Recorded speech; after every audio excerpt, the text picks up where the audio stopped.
ভাৰতৰ ৰাষ্ট্ৰদূতৰ লগত কথা পাতিছিলোঁ।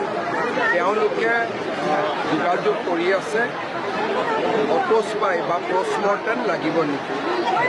যদি পোষ্টমৰ্টেম লাগে তেওঁলোকে আজি কৰিব, তেতিয়া অহাকালি সন্ধিয়ালৈকে আমি জুবিনক ঘূৰাই আনিব পাৰিম, উভতাই আনিব পাৰিম। এতিয়া মই গুৱাহাটীত গৈ 7 বজাত চৰকাৰৰ সকলোকে লৈ মিটিং এখন কৰিম। তাৰপিছত যিমানখিনি ডিটেইলছ মোৰ লগত থাকিব সকলোখিনিক লৈ মই ৰাতি 8 বজাত সাংবাদিকক সম্বোধন কৰিম। বৰ্তমান যিহেতু ছিংগাপুৰৰ নিয়ম নীতি পালন কৰিব লাগিব, এটা যিহেতু দুৰ্ঘটনা হৈছে, সেইকাৰণে তেওঁলোকৰ নিয়ম নীতিখিনি পালন কৰাৰ পিছতহে আমি জুবিনক উভতাই আনিব।